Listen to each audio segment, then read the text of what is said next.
Welcome, everybody, to the Indie Pod Podcast. I'm your host, Super Joe Pardo, and we have a great guest this week. Well, this is our second episode in the week because we're playing catch-up from the previous 2 weeks that we weren't able to get everything synced up.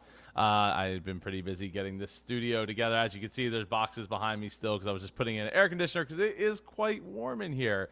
Anyway, this episode is brought to you by faithcasters.net. If you're a Christian podcaster or a podcaster who has an audience in the Christian niche, there is a new podcasting platform that is first. It's the first. That's right. First podcast hosting and marketing platform designed exclusively by Christian podcasters for Christian podcasters called faithcasters.net. They can use your current hosting solution, or if you need hosting, they got you covered with state-of-the-art hosting options. Use faithcasters.net to market your podcast to Christians all over the world. Go to indiepodcon.com/faith. Check it out today. This episode is also brought to you by IndiePod University. The independent podcast conference has decided to open up its archives of every MapCon and Icon event video ever. That's over 100 hours of video that includes podcasting, educational videos, social media marketing, audience growth, monetization ideas, inspirational talks to keep you from pod fading, and so much more. And the video content grows month over month. We are going to be adding this Saturday, just in like 2 days, that conference that's coming up on May 30th at indiepodcon.com/virtual. We'll be adding that to the archive as well, or to the university as well, for archival purposes in about a week from when it goes live. So we are constantly adding more video. On top of that, you'll get access to a private Facebook group and get all the podcasting related questions that you have answered, and access to a live monthly call to talk podcasting. Go to indiepoduniversity.com. Register for just $9.99 a month, or $99 a year. And if you'd like to sponsor the IndiePod podcast, you can do so for as little as $25 an episode and reach hundreds of passionate independent podcasters. Reach out to me, Joe, at indiepodcon.com for all the details. This week, we're going to be thinking and talking as if we were a spy, because we have a former spy here on the show today to talk interview questions for your podcast. Everyone, I need super claps in the chat for Super Pete Turner. What's going on, Pete? How you doing? What up? Hey, man, great to be here. Super excited to be on the show. I know how hard you worked at getting this done, because we kept trying, but got to get that studio finished. I needed this background, right? And then I got this box that's just in the way, and there's an air conditioner under said box. I got a ladder behind me on this side over here, because look, we're redoing our backyard too. Oh, that's awesome, man. That's awesome. Yeah. So Pete, why don't you give everybody some background about yourself and where, the whole spy thing, because not everybody gets to say that, or probably necessarily wants to say that. But yeah. Go ahead, put it out there. So I was a counterintelligence agent in the Army, and I had the misfortunate fortune of being able to deploy a lot. So I deployed to Bosnia, and as a young agent, with that really no idea what I was doing, started doing it and got a chance to do, I don't know, maybe 1,000 interviews, maybe even more than that, of people. And at some point you just, you beat the mistakes out of yourself. So I got to do that. And then I ultimately deployed as a civilian, either federal or working on a contract, back to places like Afghanistan and Iraq a lot. And so I've got as much combat time as anybody ever going to meet. I've got over 1,000 combat patrols under my belt.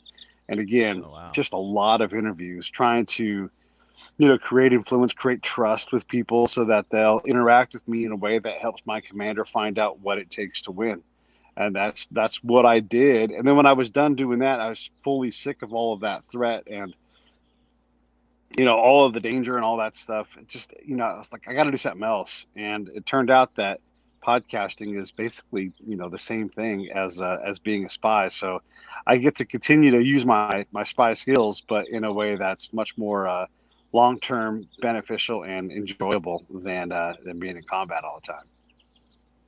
Are you so Yeah, so podcasting is kind of is that way, right? When we're Yeah. going out of our way to dig into people's past and find out like what kind of interview questions we can pull up that people haven't had or asked previously. So I totally get that. Thank you for your service, by the way. I mean, I'm sure a lot more people lived because of the intelligence that you brought to light. Let's hope. I mean, I would like to think. I mean, I'm sure if I was you, I would like to think so. That definitely, Yeah, yeah. Hopefully, it's a it net wasn't good for overall. nothing. Yeah. It, Right. it Yeah. wasn't Yeah, absolutely. for checking some boxes Yeah. on some paper. So okay. So when did you get started with podcasting? Well, my buddy, when I came back, my buddy had a show on community radio that he was doing with his kid, and it sort of worked out that it worked to have me in there. So I basically started doing that with him. It wasn't per se a podcast, but it was the genesis of what we're doing today. And that's over 6 years ago now. And then we quickly got to the point where what we were doing, the radio station said, "Hey, we love you, but you guys got to go and do something bigger. You got to think outside of the box. This is community radio. You guys need to really go try this on a larger scale." And so that's when we started the podcast, was when we were figuring these things out. And that's 6 years ago that we actually started doing the podcast. And it's been, as you know, as a fellow 6 yearer, Yeah, it's yeah. incredible the people you meet along the way, and just the show. And we're fortunate that our show is pretty much the same as it always has been. So it's had 6 years to grow and become something, and it's its own entity now at this point. Like, it has its own power, its own name and everything, and it's been an incredible 6 year ride.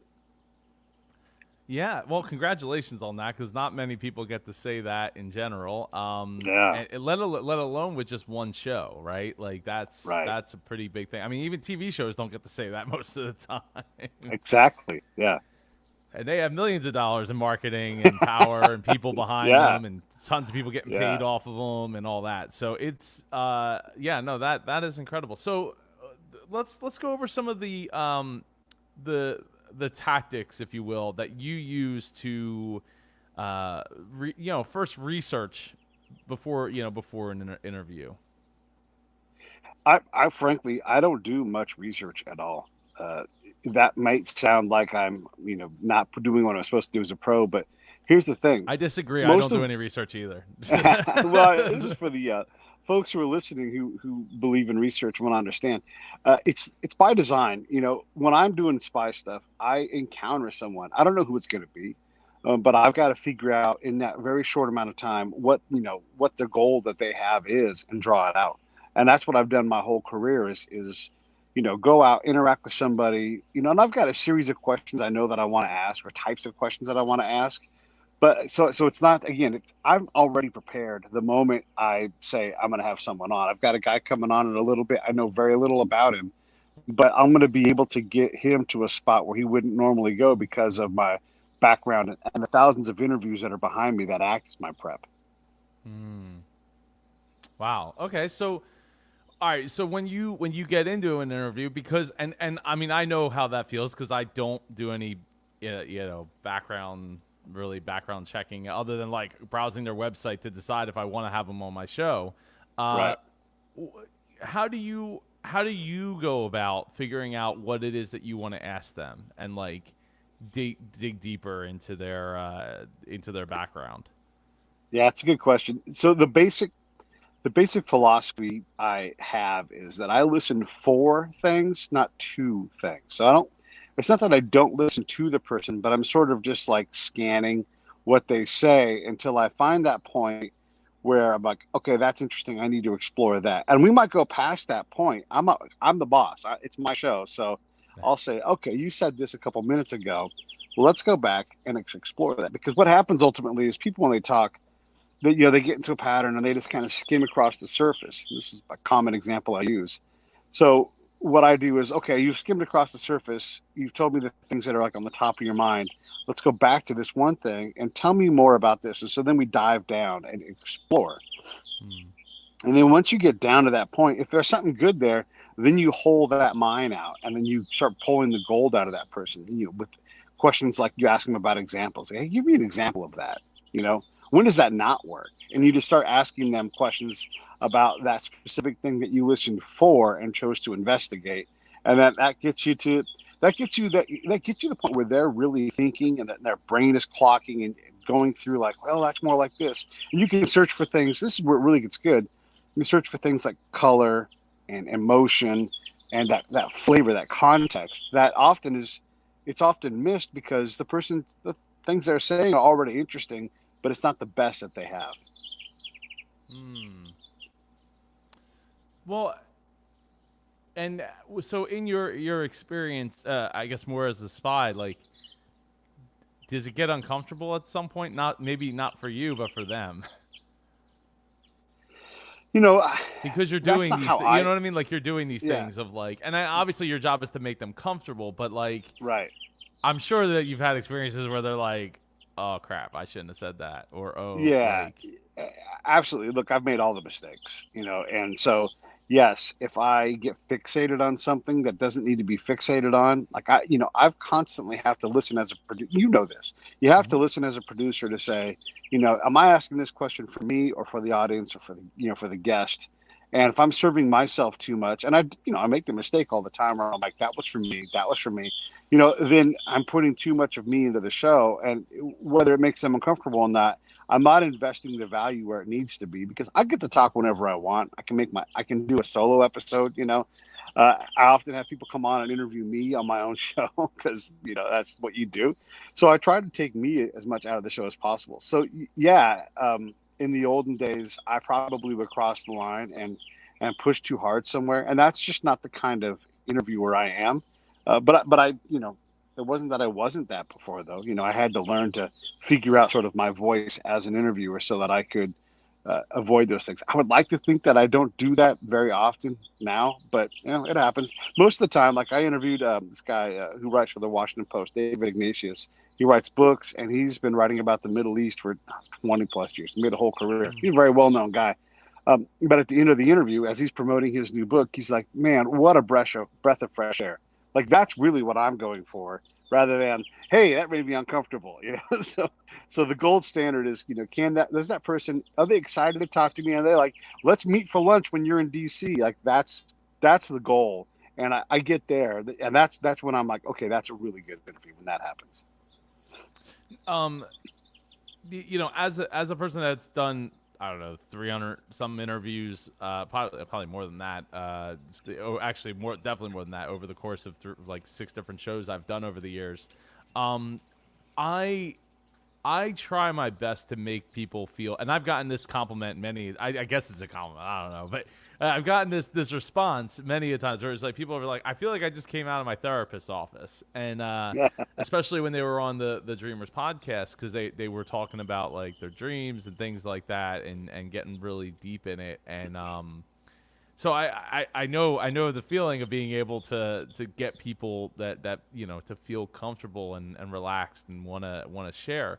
Now, when you're doing these interviews, do you, and I'm gonna guess I know the answer, but do you prefer to have it in person or over audio only or video? Because like all of that is different skills that you have to be able to work, especially just audio. I mean, I remember doing it, 2014, 2015, 2016. People are like, I don't know if I can do video. And I'm like, I need you to do video because I want to be able to see your face and have a conversation with you rather than, not knowing when you're going to talk or anything like that. It's just that you end up talking over each other. But what's your take on that?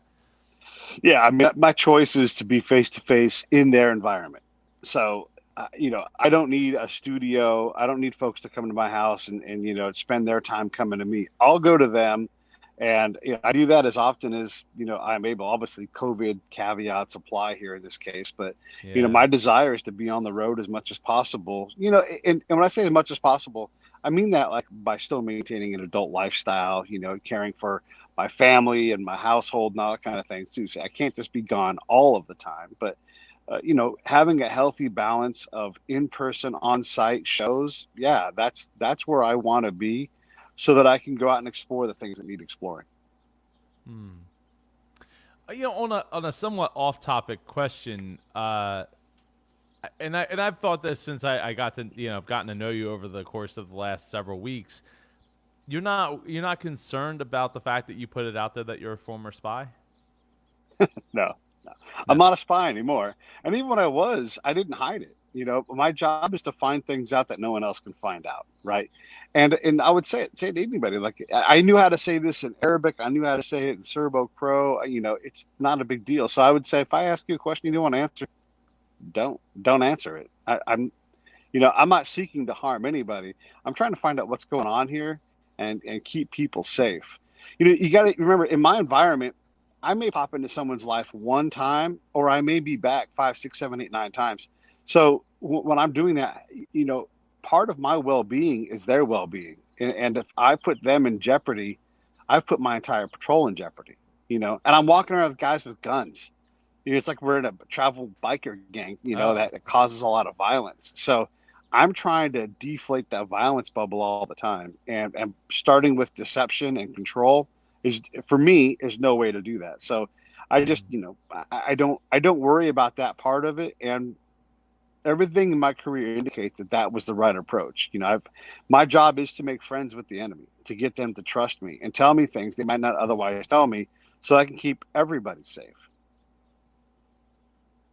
Okay, so I guess nobody ended up dying because of the intel that not the people that told you, but the family of the people that told you, or something to that effect. You know, um, it's combat. So I'm positive that I've been around people that were blown up in part because of their contact with me. There's no way to avoid that. I wouldn't dare say that I never got anybody killed. And I won't speak specifically about anybody that has been killed, but I can tell you this: there are a lot of people that aren't alive in photos that I have, and I can't absolve myself of that credit, because Mm. conflict is hard, man. And the ethics in conflict are different than the ethics in my backyard here in Orange County. Yeah, yeah, yeah. Well, I mean, yeah, okay, all right. So that answers my question then. All right, so um, I think it's really cool that you have that outlook on it as well. I mean, I guess you kind of have to, or you probably would drive yourself insane and not be able to function real well. Yeah, well, I mean, I accept my mistakes and the fact that a lot of my mistakes I probably don't realize. And your mistake might be manifest 10 years later. You just don't know. I'm not saying that I'm a complete failure, but what I'm saying is I've seen too many units rotate through, because a lot of times I would stay resident in the spot, and the new unit would come in, and I would go, oh, you guys are about to make all these same mistakes. And so I'd watch them do that, and then they leave, and if you ask them individually, they did everything great, but they didn't, because I saw them all come in and make the same mistakes over and over again, but they can't see it. So that taught me that I cannot see a lot of my own mistakes. So yeah, I've had a lot of specific victory and success, primarily through making less mistakes and teaching the unit to make less mistakes. And the vast majority of the intel I collected was not about where are the bombs. It's about where are we being effective and tuning the business part of our machine. Like, if you're trying to stabilize the government, if the people don't see the government, there's a problem with the machine before that step. So Hmm. the vast majority of the stuff that I did was primarily focused on us, and then on things that were non-lethal. Still vital and important, because those non-lethal things, secondarily and tertiarily, if that's a word, lead to conflict and death. So understanding that my ability to make mistakes is probably beyond my ability for me to recognize it, I think is a key thing for someone that works in an environment that is as challenging and hard to work in as a conflict zone. Hmm. Okay, well, shifting gears back into the interview realm. Uh, what's one mistake you've made during an interview, podcast based, this time around? Like, have you asked the question that you're like, shouldn't have did that? Like, Yeah, I mean, of course, you'll ask them live questions. You're gonna be like, that was a stinker, or you did. Sometimes I'll ask a conversational based question where there's no question mark at the end of it. I'm just teasing out the next comment, and sometimes if I get too far ahead of them, they don't necessarily follow. So Mm. they don't respond with they're like, is there a question? And I'm like, well, see, that's on me as the guest. And that happens, I don't know, often enough that I notice it and would like it to stop, but I haven't figured out how to do it, and again, it's me as the host. So I've done something to separate myself too far from the guest. And so they don't come with me, or I've taken too much control in some way. And so they don't know where to go. And those are the kind of mistakes that I try to eliminate. But there's a standard other things too, like word choice and trying to, I'm always trying to add new adjectives in. Like I easily will say that's fantastic, or that's incredible. Like gosh, Pete, can you learn 5 more words? So those are some of the things that I do in terms of making mistakes. Is I'm always trying to improve my game, improve my vocabulary, and those are the areas where I'm really focusing on my growth in terms of in-show quality. Now, have you figured? I'm sure you have how to take an interview that doesn't seem to be going as planned and turn it into something that ends up being good or great, even. Yeah. Uh, so I'm going to say this with the necessary humility up front. That doesn't happen for me really at all anymore. I mean, sometimes it does, but I'm when you've done as many podcasts and as many interviews as I've had in my career, I'm doing exactly what I want to do most of the time. So when I'm making mistakes, you got to think about this like a baseball player's mistakes. Like, my toe is twisting in a little bit. I'm still hitting the ball 500 feet. It's just when I'm doing these things, I'm not satisfied with my current level of production with where I'm at. But for the most part, nobody knows. Now, do I have a stinker every now and then? Of course. Of course.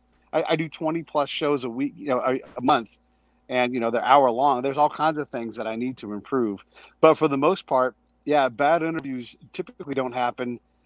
Challenging ones sometimes. The harder part are topics that are really challenging. Like we had on this lady Sarah Brosh the other day, and she's one of those hashtag something while black people. And so Oh, she okay. she got into this conflict with a dorm, and the black students there were very upset with her, and it's a whole mess. And it's a really challenging interview because I want to be fair to all the parties involved and tell this story, but it's delicate because there's racism involved, and you're trying to get to the bottom of a story where there's instant emotions that can be triggered in a second. And I want this thing to be palatable to everybody. And those are the kind of high wire type things that I do where I'm like, this is risky, and I've got to try to get comfortable with it. But I mean, I still managed to do it. Hmm. So what's so what? Well, before I go to the next question, what's some of types of guests you've had on the show on your show? Break it down. Well, let's see. We've had Nobel Peace Prize winners, ambassadors to other countries. We've had people that have won multi Grammys in the same night. I mean, in general, our musical guests have sold over 1.6 billion records. We've had representatives from Congress, combat warriors, number one New York Times, number one bestsellers. People who write movies that we've all seen. So a lot of really high end performers. But I've also had like some of my friends on the show because what they do is fascinating. I had a guy last week on my show. He's a friend of mine from my hometown. I grew up in a small town in California. It's right on the bay, and he's going to run for mayor. And he announced on my show, he's like, "I'm running for mayor." But the reason why I had him on is because he's a small town business owner on a first street, and how do you keep your restaurant open? So, I like to keep the array wide because that's how life works. Sometimes you meet this person, sometimes you meet that person, and then sometimes, oh my God, I just met this person. And so you have these conversations that's what I'm trying to do is let you all have a conversation with me where you're sitting there at the table and you're like, what a great conversation, regardless of who the person is. So we've had some incredible people and some people that to me are just fascinating. And I'm just going to keep on doing that kind of a mix with my interview salad. I love that, and it definitely adds some more validity to not only the show but to the other guests that aren't necessarily like Pulitzer Prize Yeah. winners and Yeah. that kind of thing. No, I as a person that did a show that was based around dreaming and had literally people that ran all kinds of gamuts, I can wholeheartedly appreciate that. Yeah. Um, so during our friend Brett Allen's conference last weekend, the weekend before, was it? You told a story about going to who was the guitarist of the Police, Andy and Summers, yeah. yeah, and I didn't get to hear the whole thing, but um, I guess my question is how did you get invited to the house? Like you went to his house, which is Yeah, not something yeah. that most people get to do, even when they get to interview, pretty big names. Yeah, and to be fair, the times when things like this don't work out, even on the day it's supposed to happen and it's scheduled, like no one tells those stories. And of course, I have those times when you're like, "What the hell just happened?" But this one went the right way. So we went to Andy Summers' workspace, his studio where he plays, and we were all scheduled. Everything was set. I had the emails, and we get there and knock on the door, and his guitar tech answers, and we say, "Hey, we're here to see Andy Summers and do an interview." He's like, "No, you're not," and he shuts the door in our face. And Like the so Wizard of we Oz there. exactly, "No, you're not." Yeah, and so yes, and we kept at it though because we had an appointment, everything was legit, and he just needed some extra convincing, which I think is like their first barrier, like because maybe he does, maybe he doesn't know, but it's my job as the host to go, hey, no, really, like we're here to do this. Let me show you the email. I'm not messing around. This is, you know, we're glad to go slow with you and change our day around to make this work. But so ultimately, we talk ourselves into the room. And he's like, let me call Andy. Let me see what happens, and then we'll figure it out. But he's not due to come down here for a couple hours. Oh, okay, great. So we sit around for a little bit. Andy gets a hold of us. He's like, just drive over to the house. And that's ultimately how we got there. But even then, he's not known to be an easy interview. Like just getting him is hard. And then I don't want to say he's surly, but he's closed off. And look, he's answered every single question about being in the police. Doesn't want to be asked, when are they going to be, when are you guys getting together again? Again, these are ego questions, right? Like, let's not do that. So when we interview people like that did something 40 years ago, 30 years ago, we don't lead with that, like, hey, Joe, remember when you graduated from high school and you were so good at being in high school? Like, yeah, that is Yeah. such an insignificant part of my life now. So you start off by where are they at? And you interview that person and you introduce that person where they're at, not where they were. Like, yeah, okay, we'll count for the police and maybe ask a question about that. But I'm doing my best not to even bring it up. Same thing with the combat guys. Like, you'll hear me say a lot of times, like I'm sitting across from a Navy SEAL and, I'll say, hey, listen, I know you're a Navy SEAL and I'm an operator too. You and I both have a lot of combat time, but that's a long time ago. Let's talk about other stuff. And they're all like, oh, thank God. Yes, that's great. Because I've got a lot of war stories, but at some point I've told them all and I'm sick of it. And, I've not been in a combat zone 7 years, so things move fast. I don't necessarily want to talk about that all the time. And I don't mind talking about it, but when someone wants to talk about where I'm at now, what I'm doing now. So that's how we treat Andy. That's how we treated Stuart Copeland, also from the police.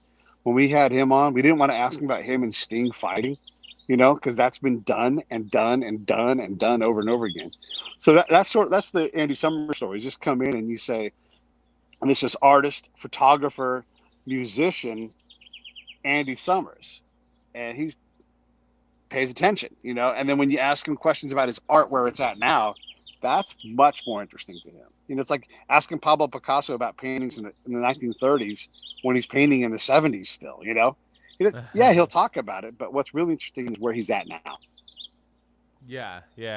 Well, yeah, definitely. Because I mean, in theory, he's already done all those interviews back then too, right? Like, right, exactly. That it's not like you're the first person to ever come and interview that person ever. So yeah, that's a good point. Let me say something about that, because one of the things I do is I'll take a previous interview and cite it as my reference. If you want to understand this person's background, go listen to Super Joe Pardo's show with Pete Turner, and he'll tell you all about these things, and then let's build off of that work. Because one, I always want to help the community, and so I try to throw those things out there. But that's absolutely a useful tool.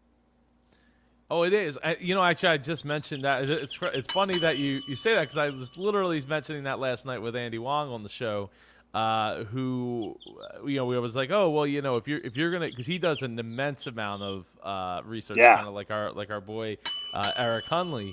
And I was like, oh, if you already know that those interviews exist, like, and you can reference them, then send that person an email and be like, hey, I referenced your interview in my interview with this person, so that I didn't have to go and like duplicate a lot of those questions. Like that might score some brownie points and maybe open up to some opportunities to do something that you wouldn't have had a reason to reach out to that person prior. You never know, Yeah, right? and in general, both those guys do great work. They both, when they interviewed me on their show, they both did an excellent job. Like, if you have me on your show, you want to listen to what they did and build off of that. Because in general, any person that they have on the show, they've done a good job with them for sure. They're pro drivers. Yeah. Oh, absolutely. Yeah. No, they are. They definitely are great. Great guys and great at the whole research thing and knowing where to go in a conversation. I'm very honored to have both of them as friends. Yeah. So let's see here. So we got a little bit of time left, probably about 10, 15 minutes left before we wind down and wrap up. When you're looking at when you're looking at interviewing somebody, how do you keep away from being starstruck? Because like I think that's a powerful thing for a lot of people who, like, I remember I got Patrick Rohn on my show from Minimal Mac, and he was in the Minimalist documentary. He was in a very little bit, sadly, because he's a fascinating person. I loved his blog and his podcast, and when I had him on my show very early on back in 2014, I was like going crazy all over the house. Like, this is so awesome! I'm gonna get to talk to Patrick Rohn. It's amazing.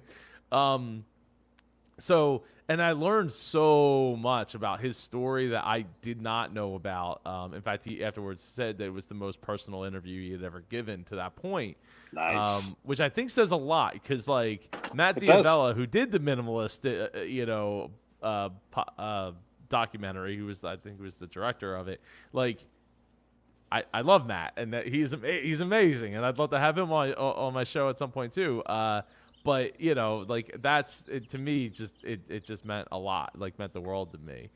But how do you go about not getting starstruck at this point, or at any point, I guess, really?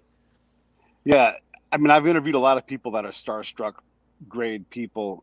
I've been fortunate with that, and I always have. So first off, when you've been shot at, things are seen in a different perspective. So yeah, I'm sitting in Stuart Copeland's house, and to be honest about my friend John, who does the show with me, he's a drummer. He's in his world. He was starstruck, and so you probably can't tell if you listen to the episode, but I had to like yank him along with me because it took him a minute to arrive, and it doesn't happen to him very often. But he met a hero, and it took him out of his element. But what I have on hand all the time are certain questions that I ask to ground myself to the person who's a plane's about to fly over. I apologize. That's all good. I ground myself. So one of the things I try to find out from the person is what's something mundane that they do that, like, if you saw Laird Hamilton taking out the trash, you'd be like, Laird Hamilton takes out trash? Or Gabby Reese's wife, like, what's something that you do that's just super, like, oh yeah, my kids yell at me in the car and call me a terrible, and I'm making these things up. But they have these things that you're like, oh, your kids hate you too. So I like to ask these kind of questions because it grounds me, and it lets them know that, like, this isn't all about, oh my God, who are you? You're this incredible person. That's one of the things I do. And then in general, I just have certain questions that I'll throw out. Like if I feel like I'm unmoored in some way, whether it's starstruck or just, more importantly, like, what's my mindset going in?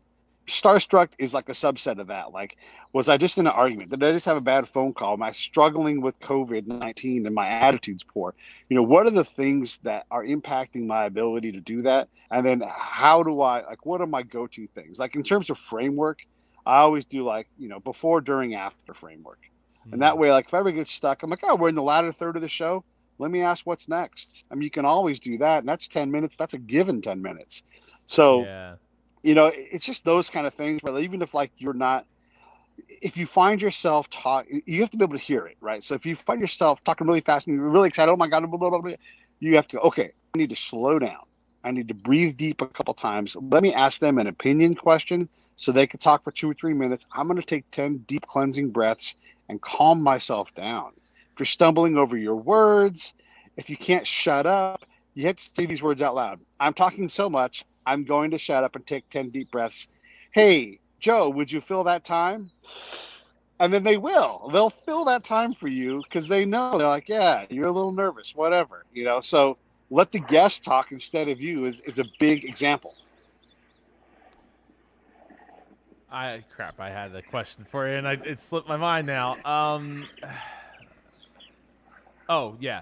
So speaking of the future and what's next, who are let's put it out into the universe. Who are some podcast or who are some interviews you want to have on your podcast? Oh man, I mean, when you do 20 something shows a month, there's always someone coming up that you're chasing. And I can say some ridiculously huge names, but that's how you get those people, by chasing them. So I'm hoping to get. Well, look, I'm working on. I haven't figured it all the way out, but I'm working on Joe Rogan always. I'm working on Tom Hanks. I mean, these are some mega names, but you also get names that are just as mega, but maybe in a smaller context, right? So I'm trying to get. I'd like to get someone that's walked on the moon before there was a new person that's done that, or maybe Jim Lovell is sort of my compromise there. But these are old dudes, and maybe they're not in the mood to talk anymore. Maybe they've lost the capacity. I'd like to get someone that's 100 years old in the show. I've not done that yet. So, there's things like that where it's not necessarily like, oh, my God, Tom Hanks. But there's no reason why, if Tom Hanks is in a media mode, there's no reason why he won't do my show. So it's just a matter of building the bridge to him so that when he gets there, he's like, yeah, of course. Gary Sinise is someone else who I'm very close to getting. But it's just a matter of timing. And look, these guys are super busy. Like Gary Sinise is super busy.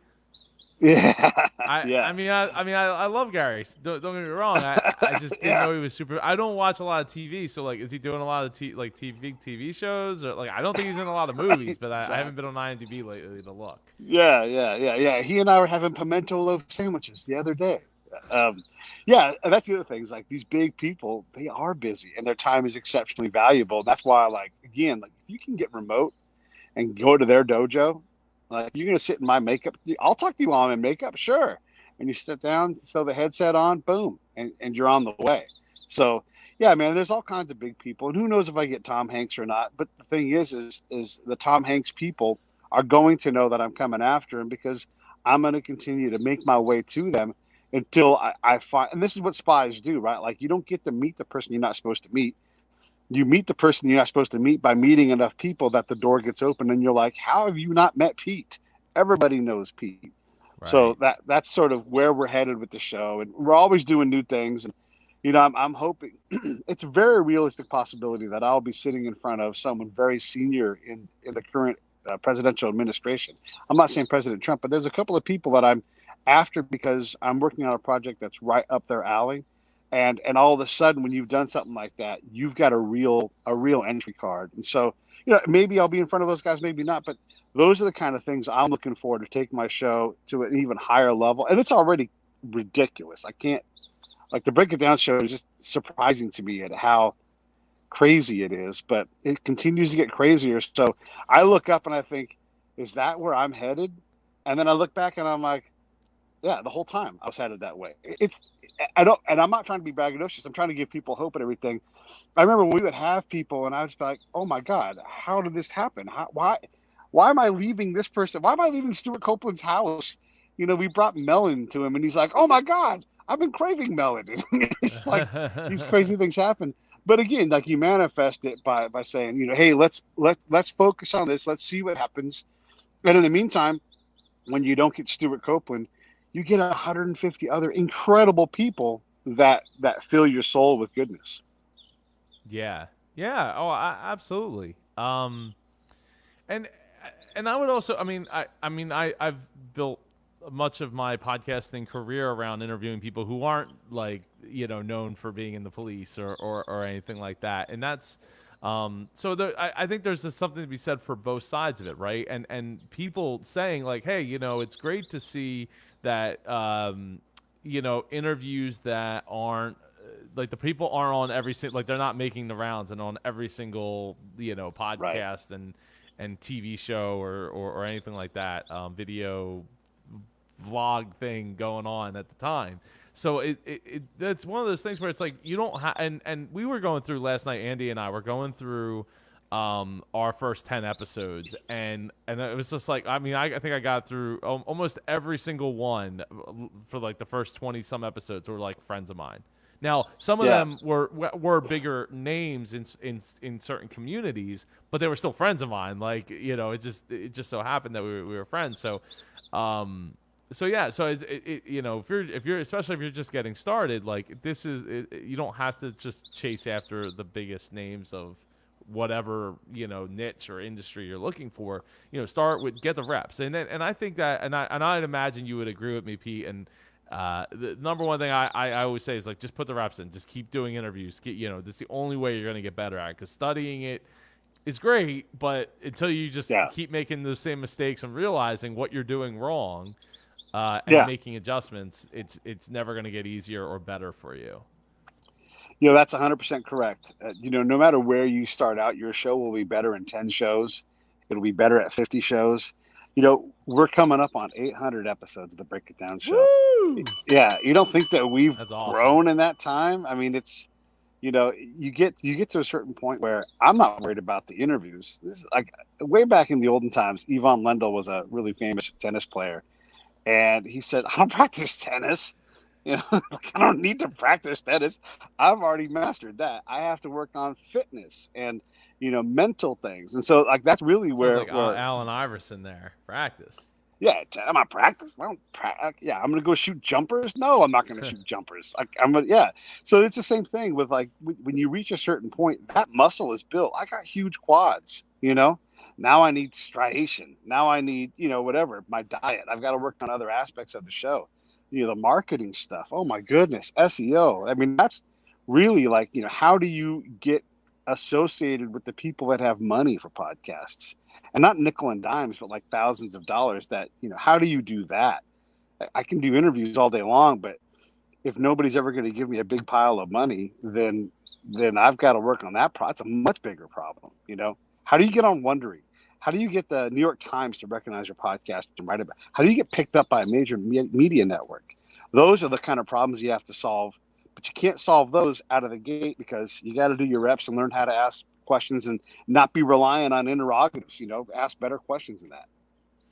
Yeah. Well, like the Dave Jackson says, we're, you know, stop asking about how to make money and start asking how do I get good, how do I get great, how do I transcend where I am right now and get to that next level. And I mean the good thing though is if you're to the level that you're at, Pete, where you're able to get those level, like those, you know, big names on there, getting getting in the New York Times, getting the attention of media outlets and stuff it's the same skill. You know, getting in front of those people, hitting them up on Twitter, hitting their people up on Twitter, hitting them up on email, putting your face in front of them, so they're like, oh hey, look, hey Pete, and then being like, how did you not know about Pete? What, you know, exactly. I'm seeing him everywhere all of a sudden, like it's this guy's everywhere. You know, that's the kind of skills that, you know, you'll build indirectly just by, you know, putting yourself out there and constantly doing it with your interviews and getting good at and great at them. Yeah. Like by the time you get to that point, you should already like be past like that I'm trying to get good at interviewing stage, and you're already, you know, like this is how I build a business. Because the question you always get asked is how do I monetize? Like, well, how many people that you've never had any opportunity to meet are bonkers about your content? And if you can count them on one hand, then you need to get more hands full of people like that, you know. So more people, exactly. I mean, that's how you monetize. That's the absolute secret. How many people can you get to come through the turnstile? And let me tell you something. It's not people that you know. They love you, but they're not going to be, for the most part, they're not going to watch everything you do, at least not for a long time. And I've got a lot of my friends that watch the show, but, you know, it's not them anyhow. Like, you have to be exponentially bigger than that. You need a big, massive audience in Michigan, in Canada. Brazil is an enormous podcast market. You want to make money, go smash that podcast market in Brazil, and then you'll have a chance at really getting somewhere because, you know, America is saturated in a lot of ways, you know? So that's how you monetize. And you get to the spots where the money is at, and you're already so good that it's like when you write your first book, You know, you don't get to be a millionaire. That's just not how it works. So a lot of people are going to tell you no. When you've written your 28th book and you know all those secrets, and you know all those tricks, now you can make money because you're working on different parts of the problem. Yeah. Yeah. Pete, before we wrap up here, is there any last thoughts you'd like to shoot out? And then how people can get in touch with you as well? Yeah, so just the general thing is get in the pool, get those laps in, get those reps in, get in front of the mirror and work out. Like constantly work on what can you improve. Don't make big changes. These are small changes, habits. So if right now you're struggling to put a show a week out, that's a great goal. How do I get better at putting a show a week out? Break that down to its smallest elements. What are the tactical day-to-day things you have to do to feed your show? If you're not feeding your show all the time, then it's starving, and that's not a show that's growing. That's a show that's shrinking. So but don't be Yeah. hard on yourself. Like, what can you do now? What can you add? What can you outsource? All of these things are possible. And then have a mentor. Have a mentor. Where are you going? Who's 2 steps ahead of you? Get that person and bug them and say, hey, how do I do this better? How do I build this capacity? And they'll help you. You'll find those people. And then in terms of getting a hold of me, Absolutely. I'm simple. PeteBreakItDownShow.com, at PA Turner on most social media platforms. And I talk to people. So if you want to get a hold of me, yeah, send me an email. I'm glad to talk to you and help you out. Because I want to see folks create, and I want to see them realizing their dreams. And if I can give them a nudge, I'm glad to nudge. I love it. Thank you so much, Pete, for being on the show, and I'm glad that we were able to finally find a time that worked out for both of us. And I definitely want to have you on the show again Anytime. dive in deeper. Um, wrap up here. If you haven't heard, we have a free live virtual podcast conference on Saturday. Podcasting to video. Go to indiepodcon.com/virtual. This episode is brought to you by faithcasters.net. If you're a Christian podcaster or a podcaster who has an audience in a Christian niche, there is a new podcasting platform that is the first. That's right, the first podcast hosting and marketing platform designed exclusively by Christian podcasters for Christian podcasters, called faithcasters.net. Go check them out. Please support the show. And then IndiePod University. We have over 100 hours of video, podcasting education, social media marketing, audience growth, monetization ideas, inspirational talks to keep you from pod fading, and so much more. Go check it out at indiepoduniversity.com today. All right, Pete, thank you again so much. I hope you have a great rest of your day, and hope you get to continue enjoying that great California weather. Yeah, it's wonderful. It's getting sunny if you can't tell. It's a little intense. Yeah, Thank you yeah, I so much see for having me that. on, Joe. I see that. Of course, of course. Good night. Take care.